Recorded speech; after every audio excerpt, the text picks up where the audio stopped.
When you think of Oxford, you probably think of, well, quiet libraries and brilliant scholars, right? But for over 1,000 years, that's really only been half the story. See, its real story wasn't written peacefully. It was forged. Forged at a crossroads of power, knowledge, and flat-out rebellion. So today, we're going to unpack the messy, the violent, and yeah, the brilliant history of a city built on conflict that somehow went on to change the world. Okay, so this is the central question, isn't it?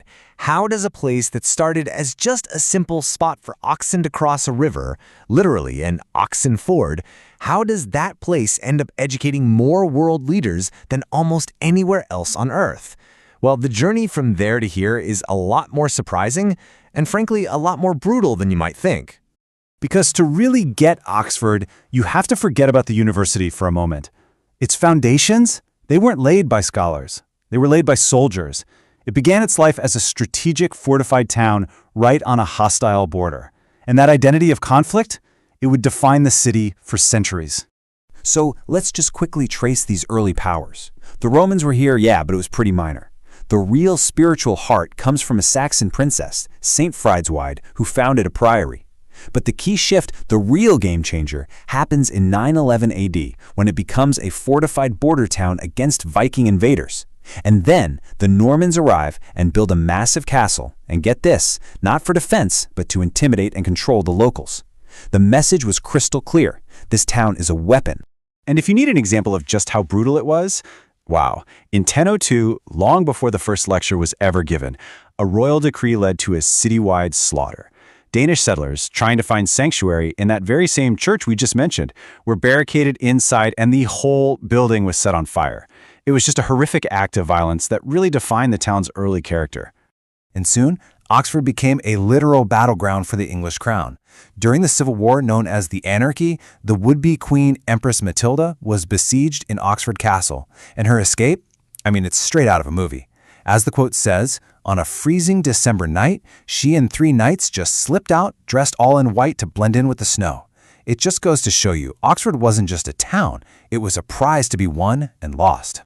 All right, so once the wars for the crown started to simmer down, a whole new conflict ignited. This one was internal, and it would last for centuries. Scholars started flocking to the city, creating 2 separate worlds that existed side by side in a state of constant, simmering tension, the town and the gown. And this lays out the battle lines perfectly. On one side, you've got the scholars, the gown. They were often exempt from local laws, they spoke Latin, and they lived this privileged, self-governing life. On the other side, you've got the town, the local workers, subject to all the rules, who really resented the students' arrogance and saw their city get treated like a playground. And this tension? It wasn't just a few pub brawls. It was deadly. In 1209, after a local woman was killed by a scholar, the townspeople retaliated by hanging 2 of his colleagues who had absolutely nothing to do with it. The outrage among academics was so immense that many of them fled Oxford altogether. And where did they go? They went and founded Cambridge. That's right, Oxford's greatest rival was literally born out of this violent town versus gown conflict. And all this tension just keeps building until we get to the most infamous riot in Oxford's history.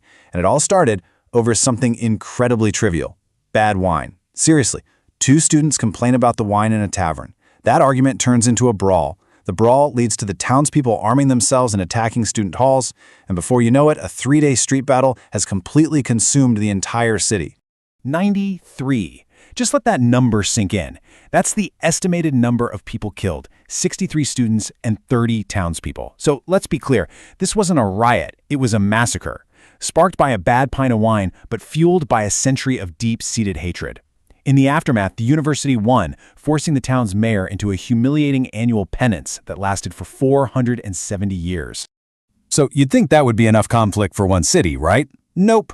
Oxford's internal struggles were about to be totally dwarfed by much larger national conflicts. The city that had been a battleground for its own citizens now became the stage for the entire nation's crises: religious reformation and civil war. The religious turmoil of the 16th century just ripped through Oxford. First, Henry VIII tears down its powerful Catholic monasteries. Then, his daughter, Queen Bloody Mary, uses the city as the public stage for her brutal Catholic restoration, burning 3 of the most prominent Protestant bishops, Cranmer, Latimer, and Ridley, at the stake right in the city center. And then came the English Civil War. So when King Charles I is forced to flee London by Parliament's forces, where does he set up his government in exile? You guessed it, Oxford. For 4 years, this city of scholars was completely transformed into the capital of a kingdom at war with itself. And you can just imagine this transformation. The quiet academic life, gone, vanished overnight. Colleges were turned into barracks and weapons depots. Those beautiful, grassy quadrangles, they now echoed with the sound of drilling soldiers and cannon fire. The king himself held court not in a palace, but in Christ Church College. It was a total military takeover of an academic institution. But, out of all that fire and upheaval, a new Oxford began to emerge. The city moved from being a battleground to becoming an engine of industrial change, social progress, and world-altering ideas. Just look at the pace of change in this 1 century. The canal and railway connect Oxford to the industrial world, bringing in factories and a population boom. Social barriers start to fall with the first women's colleges. And then, in a small garage, a man named William Morris starts a little bicycle company that will grow into the car manufacturing giant Morris Motors, completely reshaping the city's economy. But those old divisions, they didn't just disappear. They just took on new forms. And this is a really shocking modern example. We're talking about the 1930s. Developers built these 9-foot-high walls, topped with spikes, to physically separate working-class housing from wealthier neighborhoods. These class walls stood for 25 years, a stark brick-and-mortar reminder of the city's deep-seated conflicts. And yet, and this is the incredible part, at the same time, this city of division was producing some of the most unifying and life-changing creations in modern history. I mean, while Tolkien and Lewis were literally creating new worlds in a pub, scientists just down the road were figuring out how to mass-produce penicillin, saving millions of lives. From the breaking of the 4-minute mile to the development of the COVID-19 vaccine, Oxford became a hub of world-changing innovation. Which brings us right back to our original question. The result of this 1,000-year journey of conflict and creation is an institution with almost unparalleled global influence. Look at these alumni. 28 British prime ministers, over 70 Nobel laureates, world leaders like Bill Clinton, cultural icons from Oscar Wilde to Hugh Grant, all people who have shaped our modern world. So after all of that, the massacres, the riots, the civil wars, and these breathtaking breakthroughs, what is Oxford really? Is it a place of entrenched privilege or a cradle of progress? A city of division or a catalyst for innovation? Well, the answer, I think, is that it's all of them at once. Oxford's true identity is this paradox. It is simultaneously ancient and cutting edge. It's a bastion of privilege that has produced radical progress.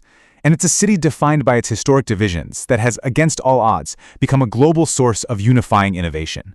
And that contradiction, well, that's what makes its story so compelling.